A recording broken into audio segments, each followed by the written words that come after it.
Welcome to the Risk Forever channel, guys, the channel which shares the most relevant tips and tricks on how to win at Risk and improve your rank in no time. Subscribe to the channel and you won't even see how fast you will become so much better at Risk. Push that notification bell to see new videos first. This is your host Champion Ever. And today we are playing 3-player fixed card game on classic Risk map with the game-changing blizzards. Settings: Alliances on, balance blitz dice rolls in 60 seconds per turn. This time I'm playing against one Master rank player who is yellow, and one Grandmaster rank player who is blue. 3-player fixed card game with high rank players, guys, so it's gonna be tough. I just feel it already. As always, select one of the players and root for them. May the best player win. Even though I was the first player to get a continent, and not a simple one, but 5 troops continent, which we can see as Europe, I think I'm still in the worst position comparing to my opponents due to the blizzards. I'm really in the middle of the map, so it doesn't really help me expand myself much. Well, additionally I could go for Africa, but then I'm pretty much sure the players would consider to attack me. But what I meant by the position is that blue is going to have South America plus Australia while yellow North America, and they will be pretty much safe of holding their continents. I won't be really able to attack any of them, as I would just give an advantage to the another one, while they could totally team up on me, so I would be forced to potentially be without a continent at all. So if the game went this way, then I think it would be really between yellow and blue on who outsmarts each other first, like for example one of them somehow additionally getting Asia and the other one not being able to invade it. Asia in this game only has one border, and one of these players could really get the opportunity to go for it later on in the game. Well, I really thought the game would have gone this way until I realized I have got so lucky to have a 10 troop set at 3. Now the game might be instantly over for them, as I'm about to capture Africa and take South America from blue, so with already having Europe I'm going to have only one border to guard. So if they don't invade me, then I think it's basically a win for me. With getting lots of troops I will just invade yellow and leave my army on the territory of Greenland. But come on you son of a blue. How dare you to ruin my dominating position? You were supposed to let me win, lol. Well, I'm just kidding, guys, the blue player obviously did the right thing. But it's so frustrating that he got a 10 troop set at 3 cards as well.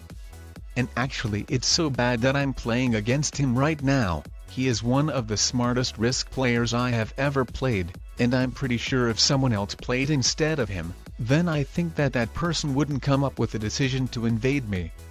Probably another person would have expected everything to be done by yellow. And come on yellow, come on fellow. Don't be so harsh to me. You sent me an alliance request in the beginning of the game and I trusted you. You drastically hurt my feelings. Well, actually it's not bad, it's very good that I'm playing against smart players. As if they hadn't invaded me, and instead of that just had let me hold these continents, then it wouldn't have been really that interesting. I would have won, but actually that wouldn't have been that much fun. So I'm really glad that I'm playing against smart players, as now we are going to see some real action and nobody is going to give up easily. It's the real deal game of the best of the best. And oh no, don't say that I'm getting invaded once again. Yeah. Rest in peace me, all my continent bonuses have gone. Well yeah, that was a very smart play of blue and yellow. They countered my dominating position with ease, and not only that, actually now I'm barely alive. Well no, we're about equally strong actually. Well, as long as I'm not getting invaded into my continents again. I've just remade the alliance with the yellow player, so let's see how actually it turns out to be this time. He's with 5 troops continent and I with the continents, which gives me 5 troops in total too. So yeah, I'm not going to recapture Europe, as then yellow would break alliance and attack me once again. And it wouldn't be a very good idea for us to have a conflict right now, as let's not forget about the blue player. When anybody expects it the least, the blue player could potentially take the advantage of our conflict along with sneakily capturing Asia and putting his biggest army on the territory of Kamchatka. So I wouldn't like something like that to happen, as then it would be extremely hard to invade him with him having only one border with a single very big army. I've just remade the alliance with a blue player too. I don't mind it at all, but just not really sure why he sent me it, as we're not really much connected or can do something together. I mean, we don't need to team up against yellow, and also obviously we cannot invade each other continents anyhow right now. But yeah, obviously he could remove my troops from Asia if he wants, but I doubt he would do that right now with me and yellow being equally strong. So probably the blue player sent an alliance request just for communication, like if we needed to team up with each other and attack the yellow player later on in the game. So yeah, that's probably why. As alliances with smart players don't really much mean anything. We all three know that we should look for our own benefits only. I mean, I had an alliance with blue, but obviously I couldn't resist from the opportunity taking South America from him, so I would have 3 continents with only one border. And I had alliance with yellow as well, but obviously he had to betray me, as it would have been just stupid to let me hold 3 continents with just one border. So that's really understandable. Alliances are good only as long as the equally worth benefit stays for both players. You shouldn't let your ally to hold too much stuff or become too strong. And come on, you son of a yellow, don't you dare to crush my Asian army. Phew, that was actually close. Thank God he just wanted to tease me for a little bit. But probably he should have crushed that army so I would stop getting cards. But I mean, I'm not sure, as then with yellow's Asian army being weak, the blue player potentially would have been able to take an advantage of it, if he had gotten a set at 3 cards. As then taking over Asia and putting his Australian army either to Kamchatka or Alaska would have been potentially an option for him. But yeah, what I meant is that now it can go very wrong for the yellow player with me still getting cards. I mean, if he doesn't notice my sneaky plan anytime soon.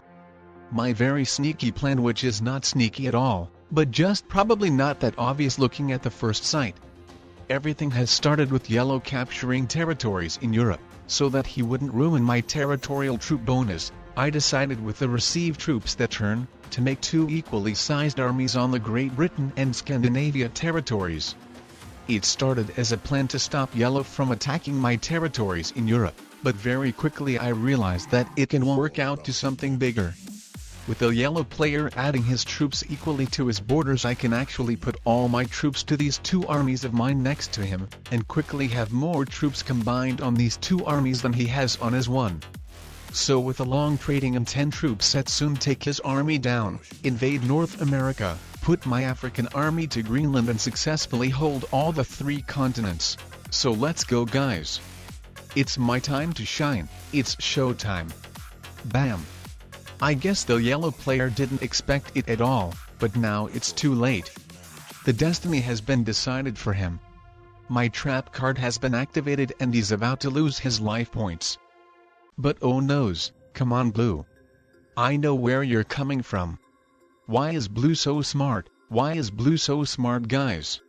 He was supposed to leave his army blocked, lol. I see he's planning to invade me, well, at least halfly, as he will crush some of his troops and leave to do the rest for the yellow player. Ha, but little did he know that I was fortunate enough to have a wild card getting a 10 troop set. I think the game might be over now. Or let's actually see. I'm still pretty much scared. I was thinking if I should conquer North America, but decided not to. As now every single troop matters, so I couldn't afford making any easier for them. The blue player is splitting his troops. And bam! 20 troops crushed into me weren't enough, but I doubt he could have really done anything better. But let's see, what about yellow? What is his plan? Let's actually see. And yeah.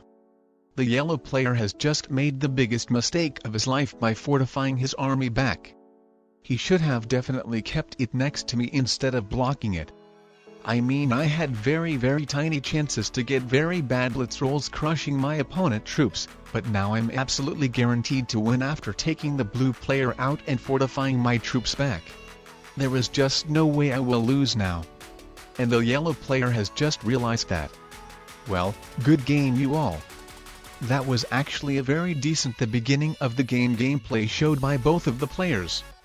I had a dominating position, but they managed to counter that very quickly. But at the end my two-army strategy has outsmarted them, so I left them with no chances at all. If you guys enjoyed watching this video, then I would recommend checking some of these out as well. Watching more videos will help you to progress so much faster. Highly increase your skills by simply watching Risk videos.